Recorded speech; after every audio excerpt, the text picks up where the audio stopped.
Hola, hola, uno 2 3 probando uno 2 3. ¿Hay alguien ahí?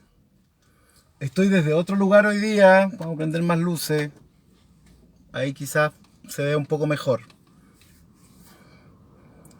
¿Hay alguien ahí o no? ¡Ah, ahí está Franklin! ¿Cómo estás, hermano?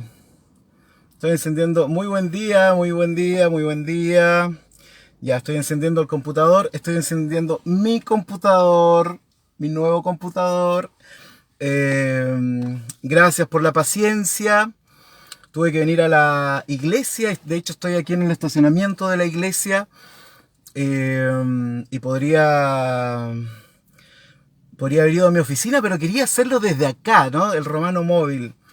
Excelente. Ya, ahora denme un minutito, vamos a tomarnos unos 2 minutos. Hola Carolina, ¿cómo estás? Gise, ¿cómo estás? Patricio Campo, Franklin. Están llegando todos los estudiantes de esta clase. La Anto, ahí está. Y vamos a enviar los enlaces entonces para la clase. ¿Se ve muy oscuro, no, chicos, chicas? Lo importante no es el mensajero, ¿no? Lo importante es el mensaje. Entonces me voy a ir a mi Facebook eh, para enviar el enlace como corresponde. Mientras tanto, agarren sus Biblias. ¡Ay, me estoy viendo! Se ve un poquito oscuro, pero no pasa nada, ¿no? Lo importante es que se escuche bien. Eso es lo importante. Ahí estoy hablando. Hoy suena muy bien, ¿ah? Suena muy... Andrea, ¿cómo estás, amiga? Querida amiga. Eh, ya. Entonces, voy a enviar los enlaces. Eh, grupo, aquí está. Buenos días. Aquí el enlace de la clase de hoy. Ahí está. Eddie García, ¿cómo estás? Ya, se fue el enlace. Tengo que enviarlo a Poca. Aquí está. Buenos días, aquí el enlace de la clase de hoy. Y lo vamos a enviar aquí también. Ya, enviado los enlaces como corresponde, podemos tomarnos unos minutitos para ver quién va llegando. Lamento haber llegado tarde, pero les avisé ayer que hoy día tenía una reunión que era impajaritablemente inamovible, ¿no? Ya, aquí lo estoy viendo. Estoy en el estacionamiento de la iglesia transmitiendo hoy día. Saquen sus Biblias y nos vamos a ir al... Miren, vamos a partir en 3 minutitos, ¿les parece? Que serían las 9:30 justas para mí. Ayer ya hicimos un repaso. ¿A cuál grupo lo envié? Al grupo oficial, los 143.999. Hola Karin, Ernesto, hola quienes se van conectando. Svonimir, también, no sé si lo pronuncié bien, ¿no? Y hoy día vamos, por supuesto, al capítulo número 16 de Apocalipsis. Ayer hicimos una reintroducción a lo que es la apocalíptica. Oye, Alfonso, ¿no tienes clase a las 10 de la mañana como antes? ¿Qué hora es en Valdivia? Tengo las 9:28. Partimos en 2 minutos. Tomen sus Biblias en el capítulo número 16 del libro de Revelation o Apocalipsis. Estudiando Apocalipsis en Pandemic Time, ¿no? Mario dice, cuente qué pasó en la reunión. Me fue muy bien en la reunión. Muchas gracias. Estoy muy contento. La verdad es que tengo sentimientos súper encontrados estos días. Partimos súper duro el lunes, ayer martes, y se los quiero comentar también porque es parte de la vida pastoral, ¿no? Falleció una persona de nuestra comunidad hace un par de días. Ayer falleció un amigo muy querido de nosotros como familia en Santiago, el Nachito. Así que a la distancia saludamos a Silvia, su esposa. Un hombre sumamente querido, de esos hombres que uno los ve y los quiere, ¿no? Y que son queribles por todos lados. Con quien pasamos muy buenos tiempos en Portofón comiendo unos buenos asados y teniendo conversaciones filosóficas muy, muy profundas. Y nuestro querido Nacho nos dejó ayer. Así que hay muchos sentimientos encontrados durante estos días para nosotros como familia y nosotros también como comunidad. Pero bueno, así es, ¿no? Ok, 9:30 vamos a iniciar nuestra clase ahora mismo. Capítulo número 16 de Apocalipsis. Téngalo ahí, tenga su libreta de notas, tenga ahí su libreta de apuntes, etc. Oí una gran voz que decía desde el templo a los 7 ángeles. Recuerden, estamos en un mundo simbólico en donde los números son sumamente importantes. Los números siempre han sido importantes por muchas razones, ¿no?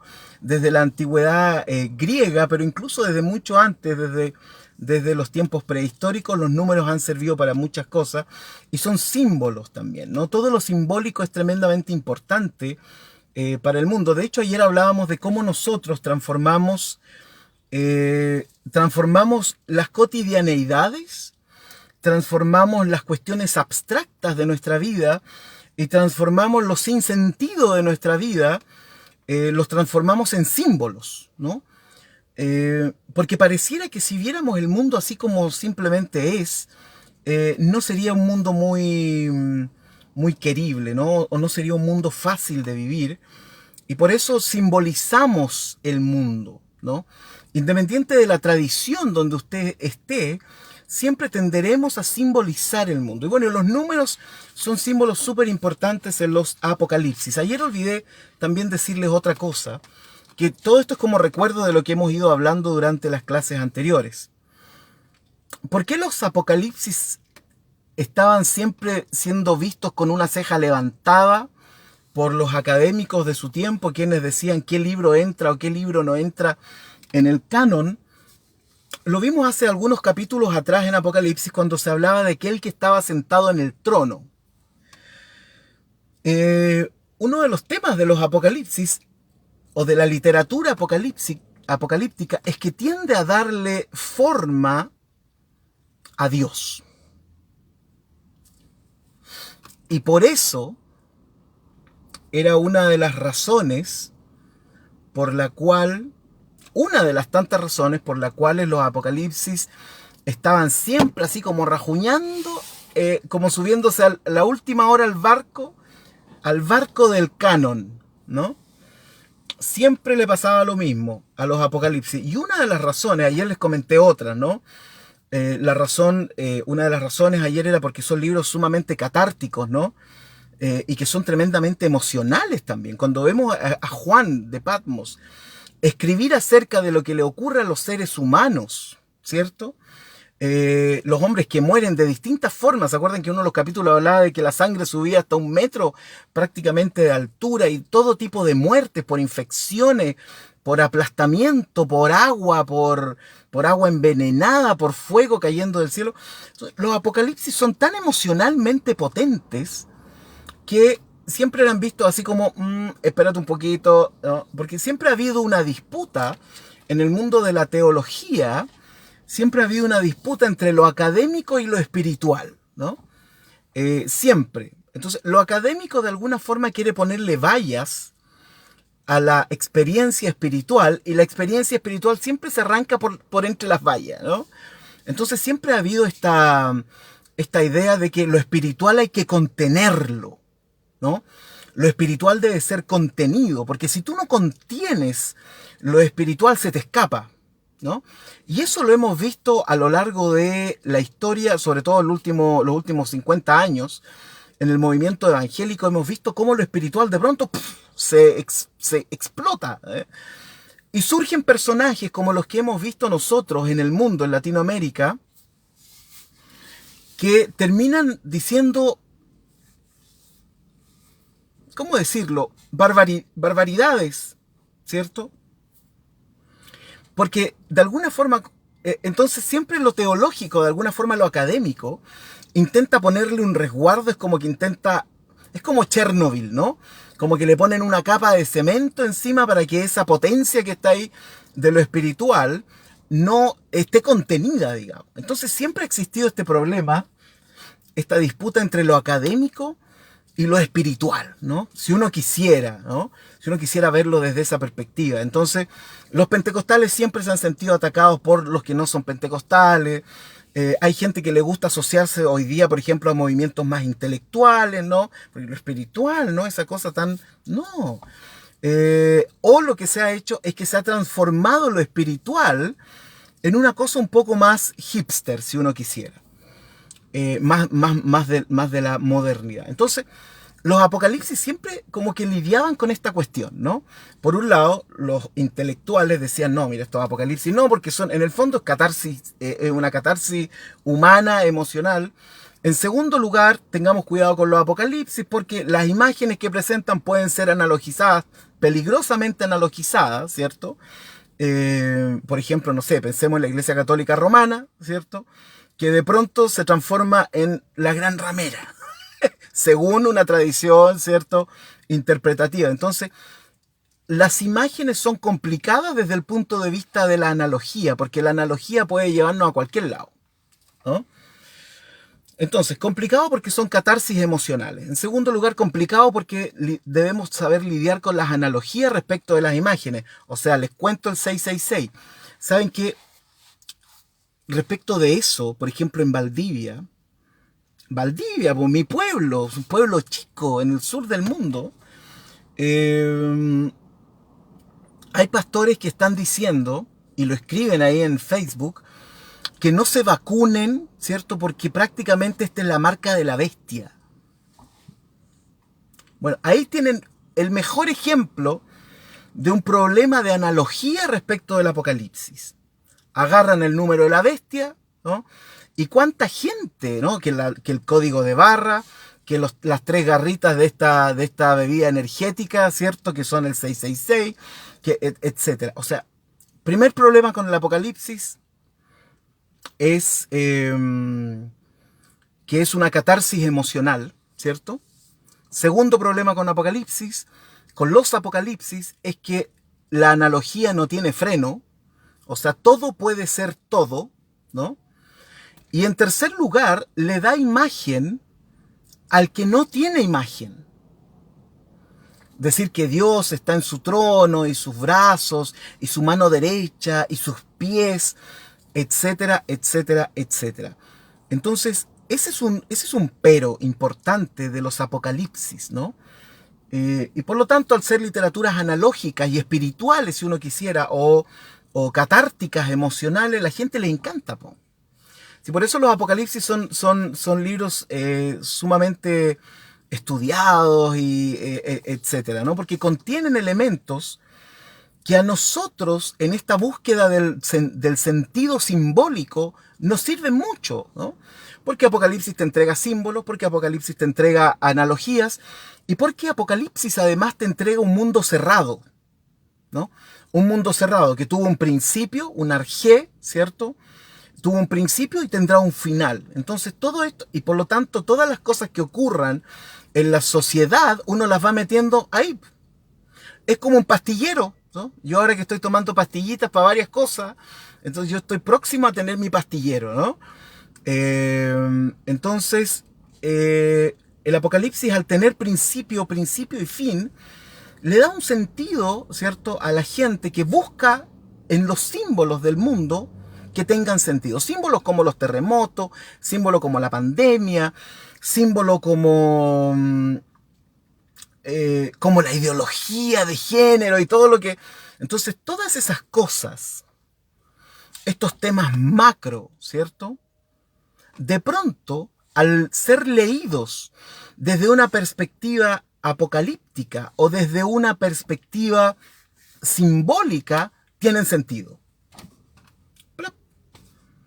Entonces, por eso los apocalipsis son tan interesantes, pero al mismo tiempo peligrosos, ¿no? Bueno, ese fue el segundo resumen. Oí una gran voz que decía desde el templo a los 7 ángeles: id y derramad sobre la tierra las 7 copas de la ira de Dios. Ya se han derramado varias cosas, hemos visto los sellos, hemos visto los jinetes del Apocalipsis, hemos visto las trompetas, etcétera, etcétera. Entonces, id y derramad sobre la tierra las 7 copas de la ira de Dios. Miren, lo primero que a uno le llama la atención respecto de esto es que no es Dios derramando su ira.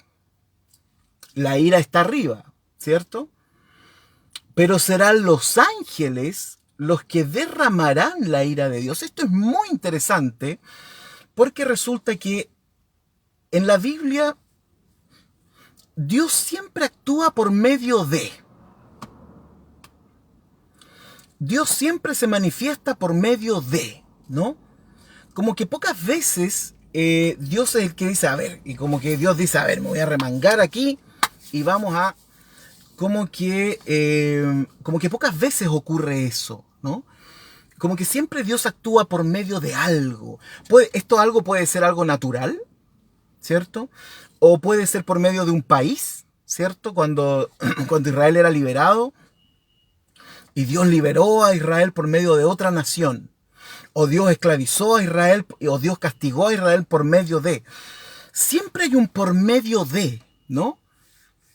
Esto es una cosa muy interesante, porque uno se pregunta, bueno, pero Dios actúa directamente en la tierra, o siempre hay un por medio de. Recordemos la apertura del mar de las Cañas, ¿no? La apertura del mar Rojo.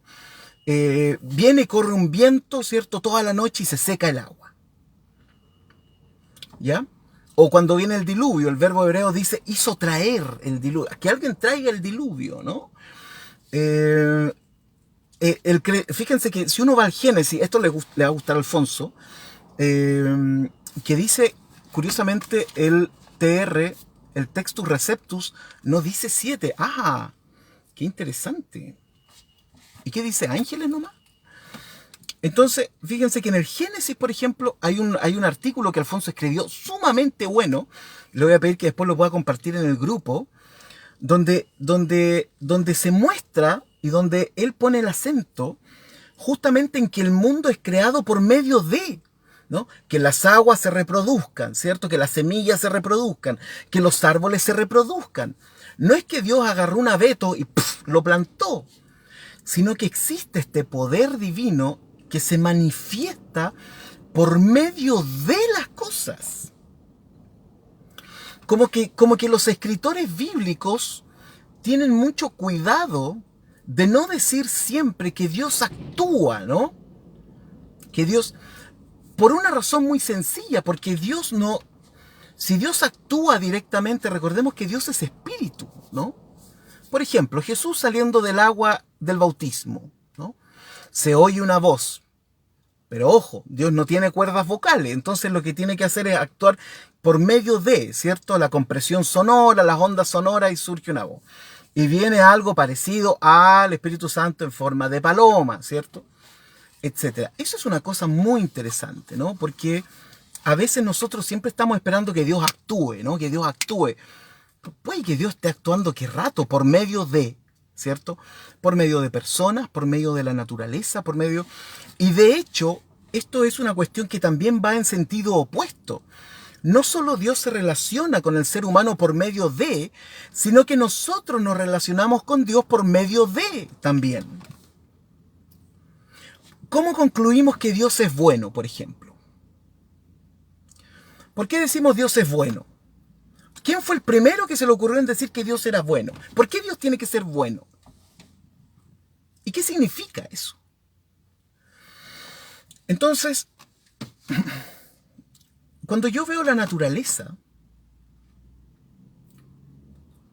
y veo el verde, y veo los lagos, y veo las rocas, y veo las piedras a través del agua cristalina de un lago hermoso, yo siento que mi espíritu se llena.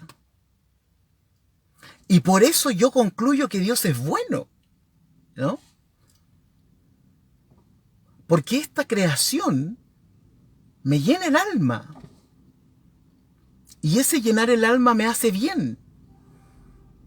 Entonces yo digo, bueno, entonces Dios es bueno porque lo que Él creó, fíjense, lo que Él creó, si nosotros lo contemplamos, nos damos cuenta de que eso nos provoca un bien. Esa es una forma. Otros dirán que Dios es bueno por otras cosas, ¿no? A mí me cuesta realmente cuando veo en las redes sociales el que se compró un auto nuevo, el que tiene un trabajo nuevo y dice, bueno, Dios es bueno, Dios es fiel. A mí me cuesta, realmente. No digo que esté mal, pero a mí me cuesta asociar a Dios a ese tipo de cosas, ¿no? Pero es una opinión personal, ¿no? Entonces,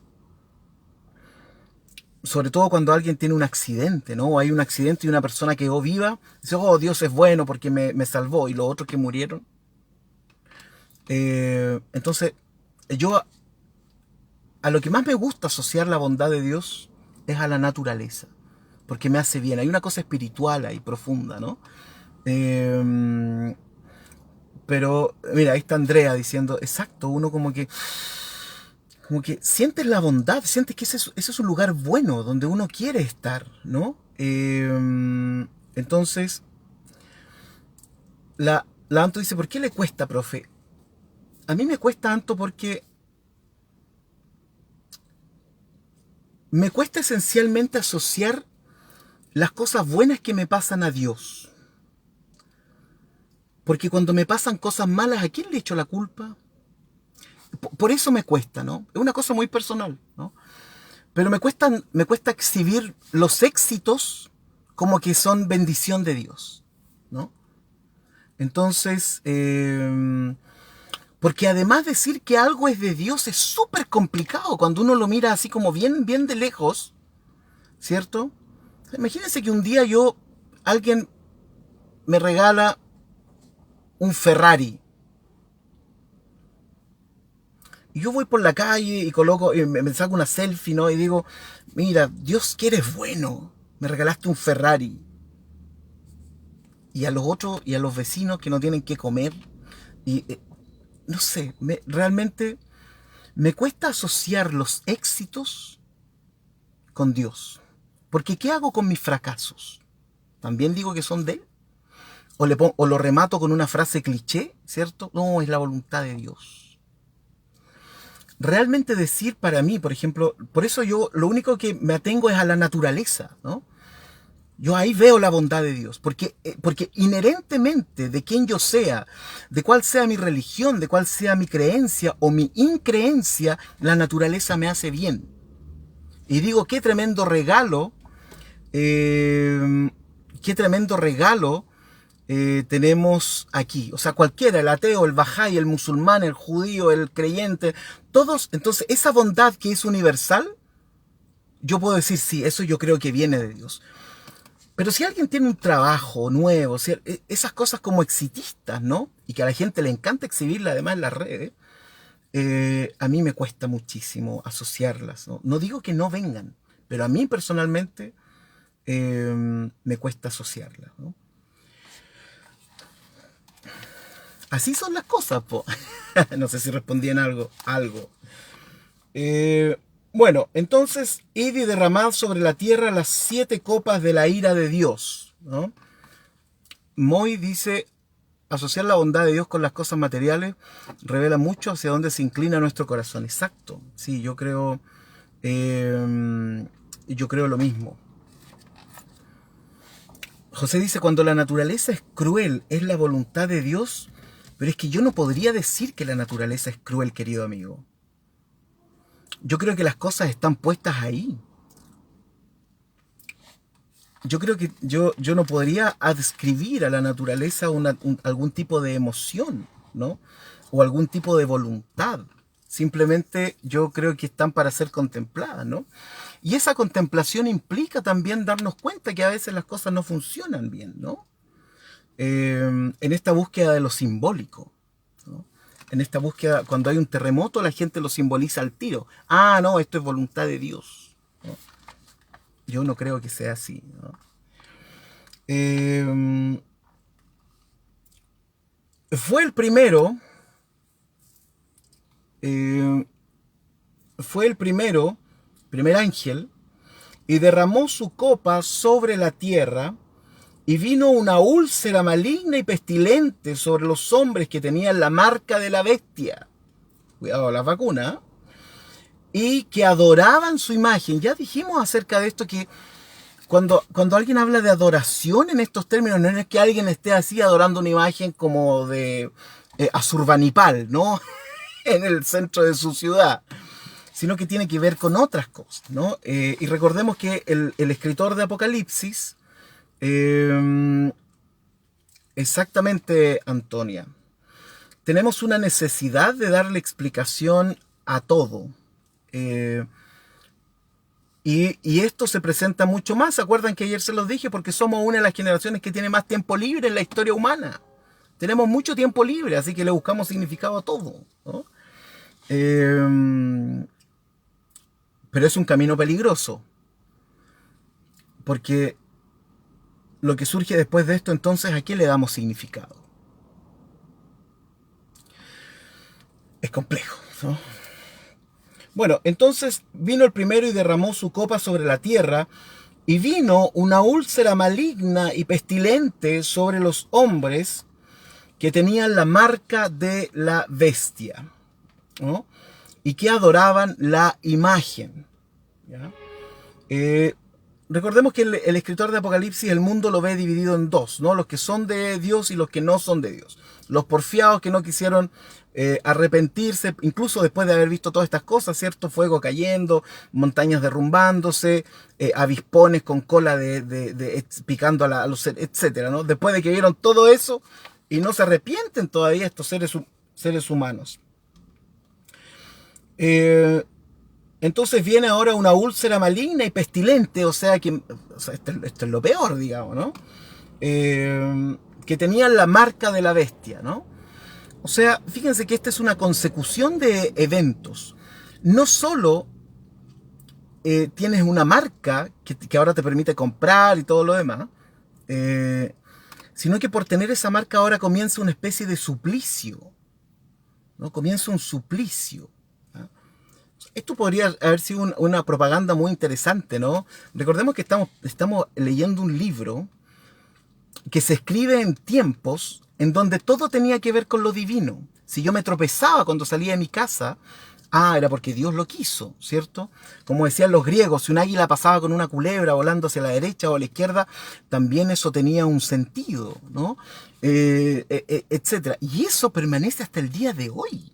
Es impresionante.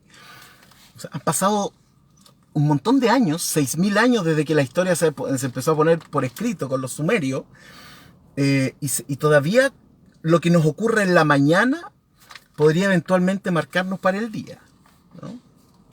Pensamiento mágico. Alfonso dice, adoraban la imagen,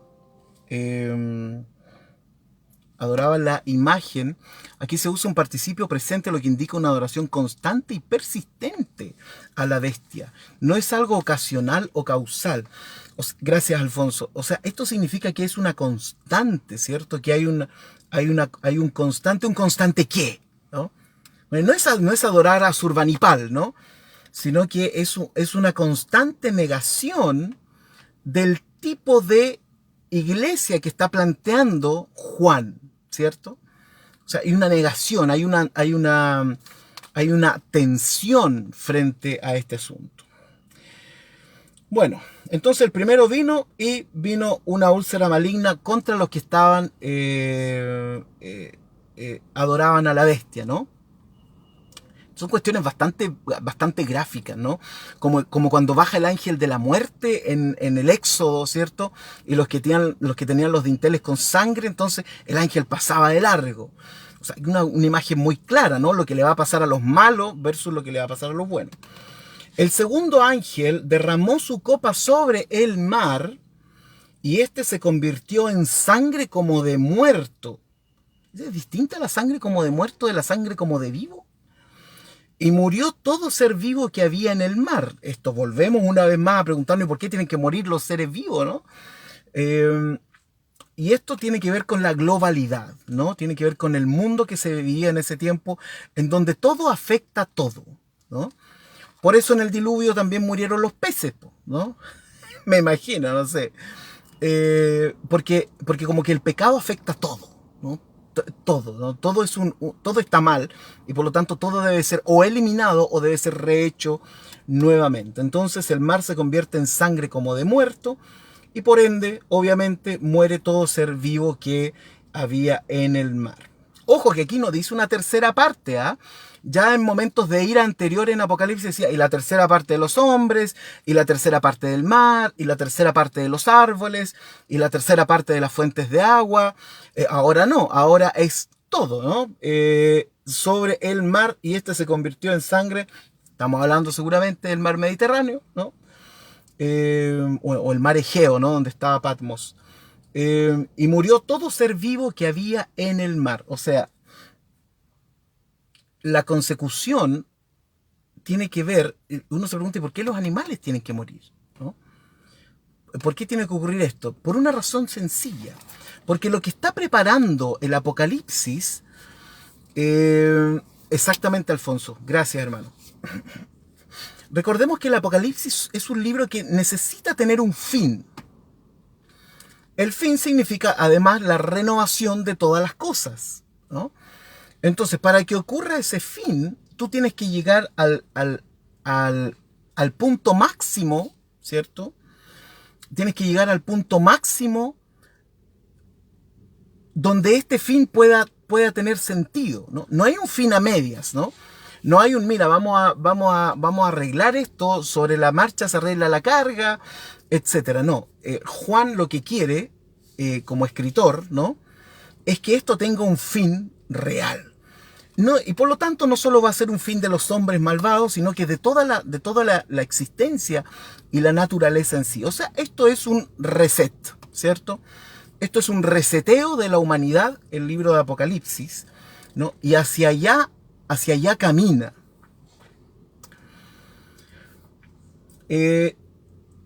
Evidentemente es una cuestión muy humana, ¿no? Muchas personas cuando tienen tensiones, se me acabó la batería. Muchas personas, oh, ¿qué es esto? ¿Qué computador es este? Muchas personas cuando tienen mucha ansiedad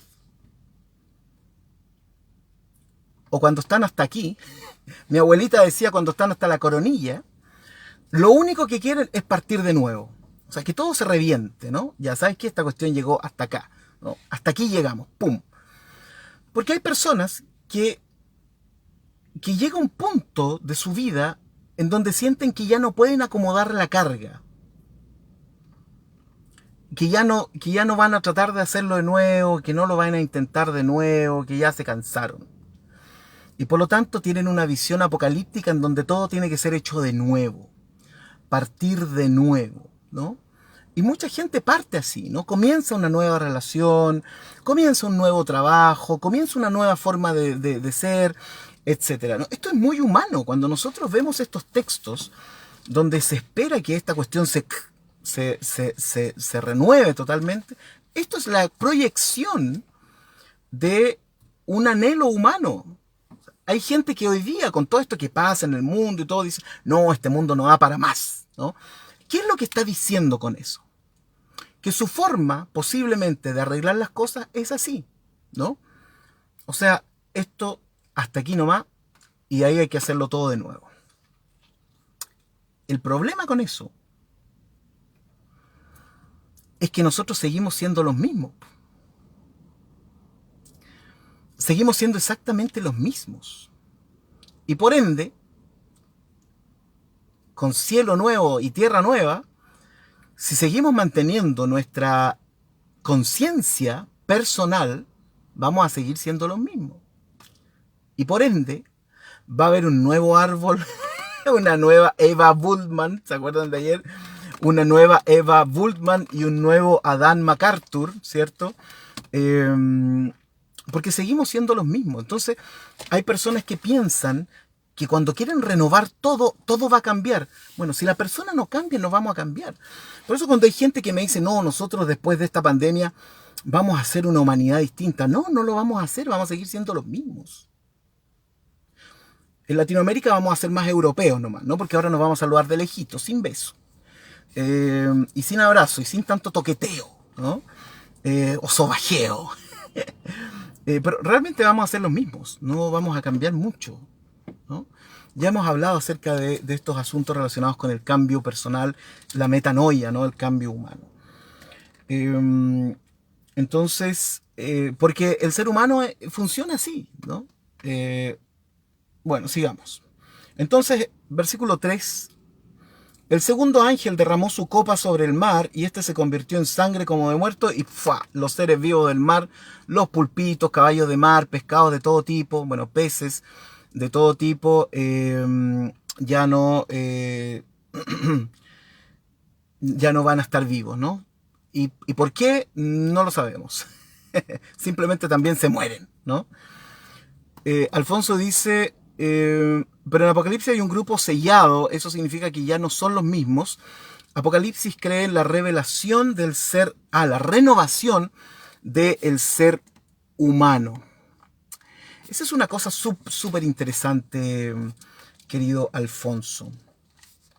Y que por supuesto nos podría llevar muchas preguntas, ¿no? Nos podría llevar... Oye, ¿alguien pasó por ahí? Que podría llevar muchas cosas, pero no... Perdón, es que estoy distraído porque hay gente atrás conversando. Entonces, la pregunta siempre surgirá sobre si esos sellados son sellados desde afuera o tienen un cambio interno. Por ejemplo, pensemos en nosotros mismos, y no tenemos que llevar esto muy lejos. Nosotros cuando nos acercamos a Dios, ¿cierto? Cuando nosotros nos acercamos a Dios, no... ¿cuál es el cambio que nos provoca? Hola, ¿está en reunión ahora? Sí, ¿puedo pasar a visitarle mañana? Perfecto. En la mañana. En la mañana como a las 9, amigo.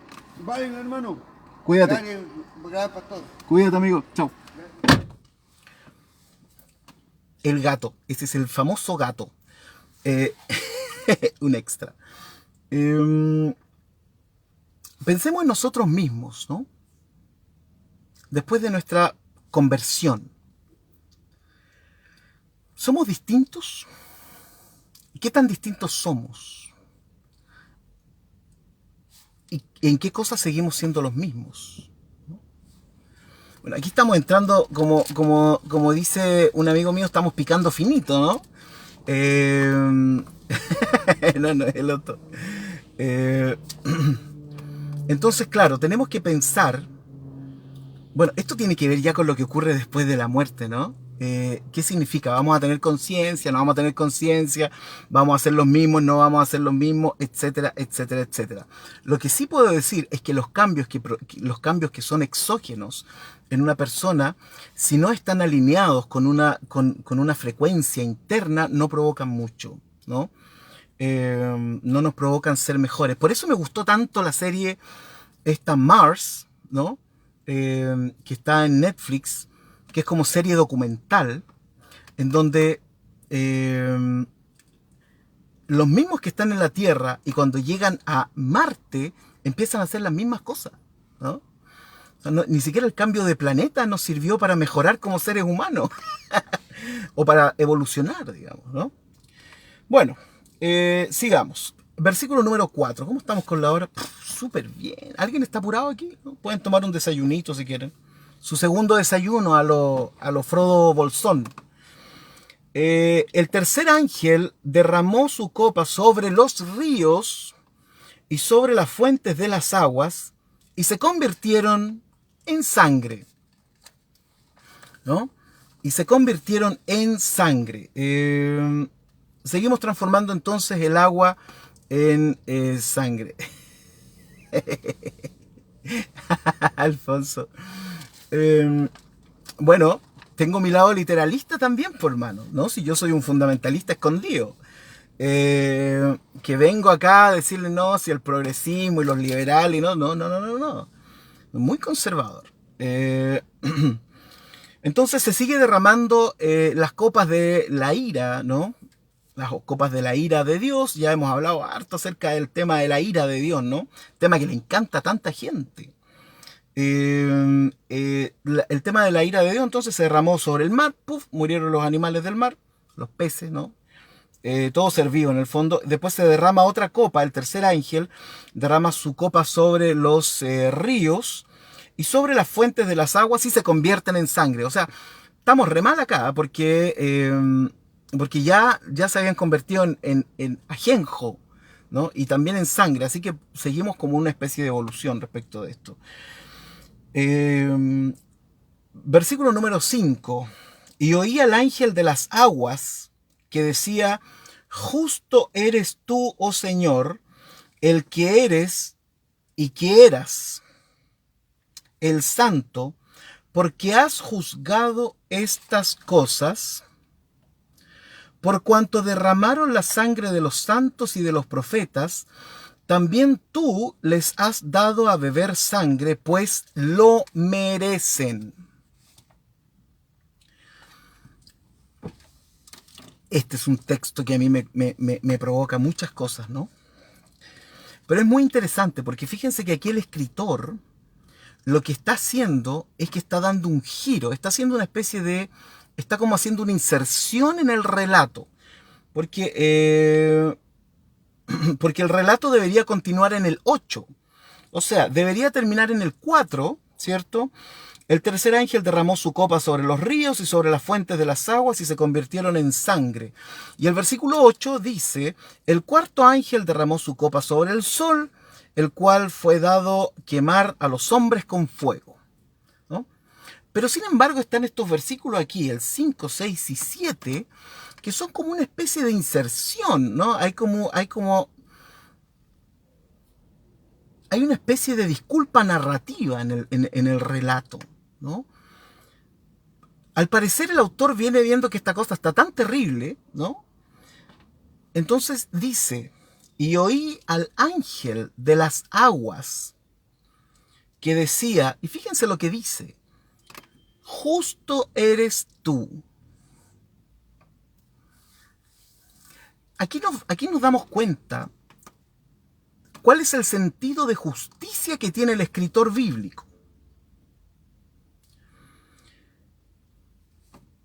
Ustedes saben que yo he dicho en algunas ocasiones que hay distintos niveles de justicia, ¿no? Hagamos un repasito. Está la justicia retributiva, ¿no? Que desde mi punto de vista es la justicia más básica que hay. Pucha, no está aquí mi querida amiga Macarena, ¿no? Que una vez colocó una cosa súper interesante. El sentido de justicia retributiva es la justicia, el modelo más básico de justicia. Es como para que no nos matemos, ¿no? Como para que yo no vaya y le quite las vacas al vecino, para que el vecino no venga y me corte mis árboles, etc. Es el modelo de justicia más básico que hay, ¿no? Es decir, se le paga al otro según el grado de maldad que hizo. Ese es un modelo de justicia, el más básico. Después está el modelo de justicia que se llama justicia distributiva, ¿no? La justicia distributiva, entonces, es que en la medida de lo posible todas las personas tengan las mismas oportunidades, ¿no? Lo que ocurría, por ejemplo, y no solo las personas, ¿eh? Pensemos en la ley del Shemitah, que decía que cada 7 años la tierra tenía que descansar en el Antiguo Testamento. Y cada 50 años estaba el jubileo. Entonces, ese sentido de justicia es que cada cierto tiempo, ¿cierto? O que cuando coseches los árboles no los coseches tan bien, deja frutitas en algunos para que los viajeros, cuando pasen, puedan sacar también de ahí. O sea, hay un tipo de relación, de justicia que tiene que ver con que todos puedan tener una oportunidad, ¿no? Que la tierra pueda tener una oportunidad, que los esclavos puedan tener una oportunidad para ser liberados, que la gente pueda pagar sus deudas. Justicia distributiva, ¿no? Es una justicia más elevada que la anterior, o una forma de relacionarse.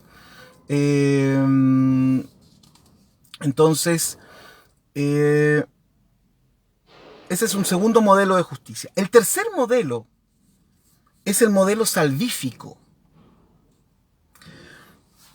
en donde el condenado es restituido. Y esto tiene varias variables, ¿no?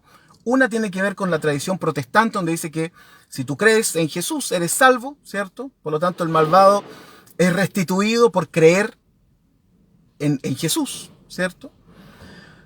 También se planteó en el siglo III, más o menos, con Orígenes, cuando él planteó la idea de la apocatástasis, Panton, que en algún momento todos iban a ser salvos, ¿no?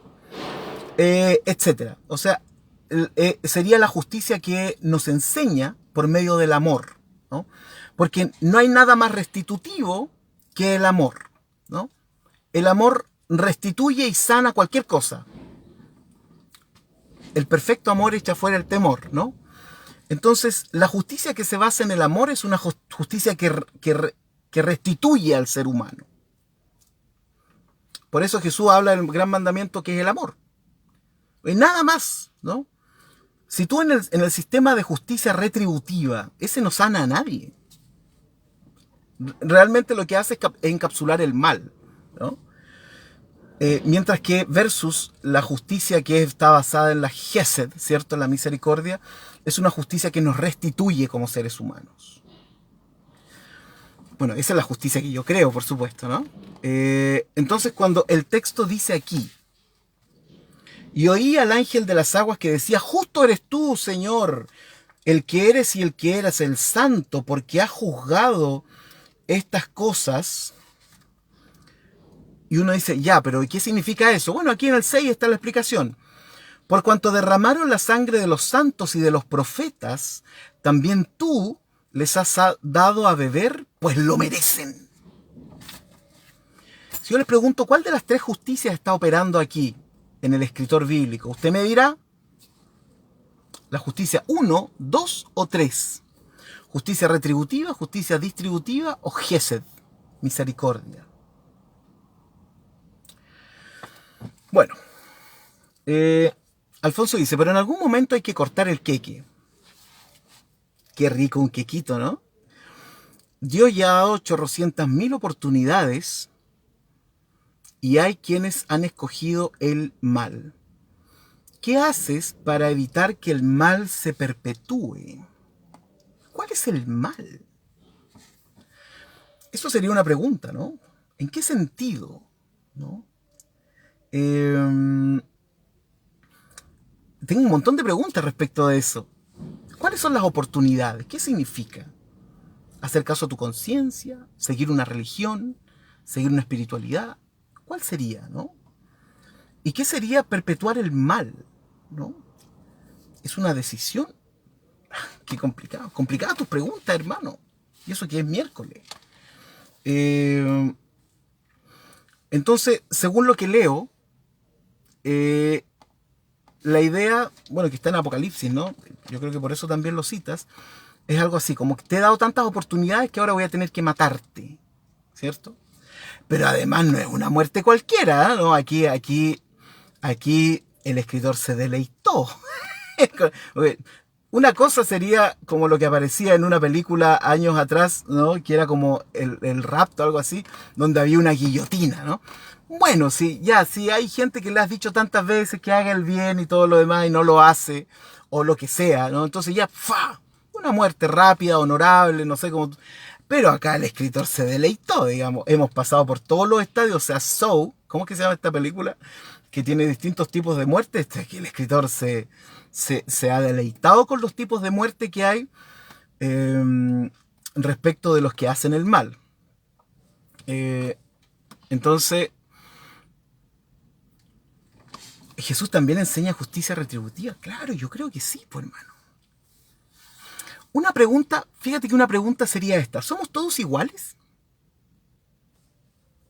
¿En qué somos diferentes? ¿En qué los cristianos somos diferentes de otras personas? Por ejemplo, esa sería una pregunta, ¿no? Entonces veamos acá. Debo dejar rebotando esas preguntas, por mano, para poder seguir.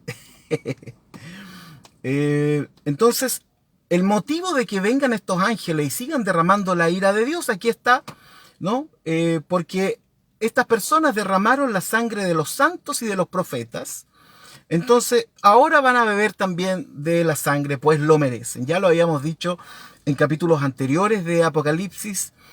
Lo que yo voy percibiendo de Apocalipsis es un sentido de hartazgo, ¿no? Y de venganza. O sea, el escritor realmente está chato, está enojado, ¿no?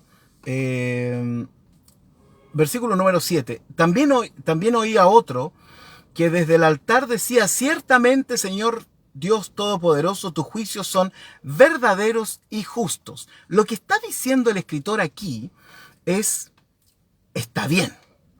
Lo que le va a ocurrir a esta gente está muy bien, ¿no? Porque ellos derramaron la sangre de los santos, derramaron la sangre de los profetas, ahora van a tomar de su propia medicina, a ver si les va a gustar, ¿no? Y yo me pregunto, ¿nosotros deberíamos actuar así? ¿Este es el culmen? ¿No? ¿Esto es lo más alto que podemos aspirar como humanidad? ¿Reventar al otro que nos hizo daño? Eso me parece bastante humano, ¿no? Y además, no me parece la mejor parte de la humanidad. Ahora, está bien, estamos en un contexto distinto, ¿cierto? Posiblemente Juan aquí estaba sabiendo de que estaban matando a sus hermanos y lo estaban sacrificando, etc. Y evidentemente hay un sentimiento de impotencia y de rabia. Y eso tiene que quedar expresado. Y me parece súper bien que esté expresado. Pero una cosa es lo que yo siento, lo que yo quiero y la rabia que yo tengo. Y otra cosa es decir que a Dios también le pasa lo mismo que me pasa a mí. ¿Cierto? O sea, yo tengo que saber diferenciar entre los sentimientos y emociones que tengo yo respecto de algo y decir que Dios también odia eso, ¿no?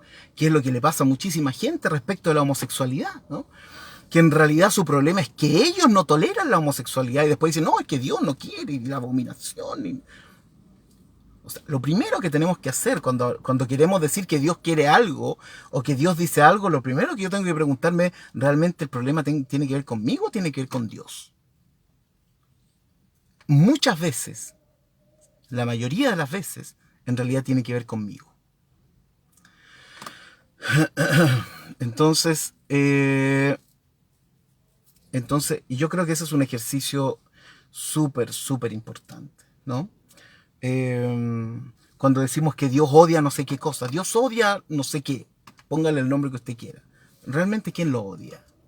¿Quién se complica con esta cuestión? Bueno, ya, y lo vamos a dejar hasta ahí porque estoy un poquito ya cansado después de mi reunión y después de esto, y nos quedamos en el versículo 7, en donde queda un poco la justificación, ¿no? ¿Por qué tenían que decirlo? ¿Por qué el escritor tenía que poner eso aquí? ¿Cierto? ¿Por qué el escritor tuvo la necesidad de cortar el relato? Esto es un caso, ¿no? ¿Por qué el escritor tuvo que cortar el relato entre el versículo 4 y el versículo 8 y poner esta intersección aquí para justificar que esto es justo? ¿Ya? Que estos que mataron mueran bebiendo la sangre, ¿no? ¿Por qué tuvo que hacerlo? Uno se podría preguntar, ¿algo le estaba haciendo ruido al escritor? ¿Por qué necesitaba justificarlo en medio de este relato?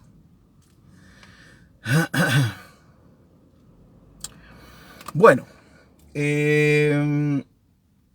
hoy avanzamos con 7 versículos. ¿Qué aplicados estamos? Llegué como un poco acelerado, puede ser, ¿no? Es que no estoy en mi lugar, no estoy al lado de mi casa, ¿no? Entonces estoy como un poquito acelerado. Ya, seguimos comentando entonces en el WhatsApp group, y si alguien quiere, por supuesto, ahí continuamos con algún comentario. Mañana seguimos con el cuarto ángel, que derramó su copa sobre el sol, el cual fue dado quemar a los hombres con fuego.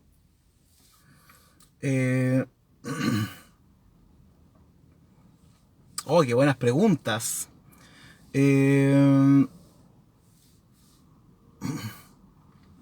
Buenos comentarios. Ya, lo dejamos hasta acá. Mañana continuamos con el versículo número 8 de nuestro estudio de Revelación o Apocalipsis. Les quiero enviar un gran saludo a cada uno y cada una de ustedes. Gracias por su tiempo, gracias por participar de estas clases. Mañana nos vemos a las 9, si Dios quiere, y continuamos estudiando acerca de estos temas, ¿no? Eso ocurre cuando le empezamos a hacer preguntas al texto, ¿no? Alfonso hoy día está embalado. A ver qué dice. ¿Y por qué supones que el objetivo del mundo no es el juicio? Pasó de largo. Me refiero a lo siguiente. Quizá el objetivo del mundo es llevarnos al siguiente nivel y eso necesariamente conlleva un examen, juicio final. Uy.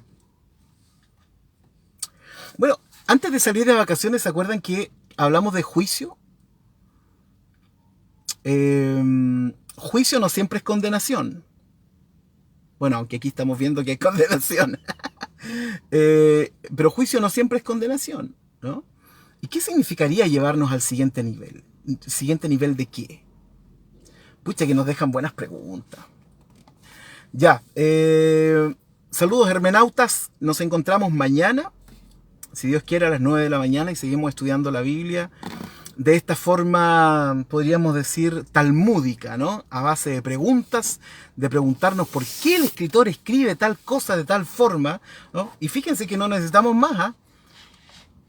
Estamos simplemente leyendo el texto y haciéndonos preguntas respecto de lo mismo. Les mando un abrazo, que tengan una buena jornada, un lindo día miércoles. Nos vemos mañana. Shalom.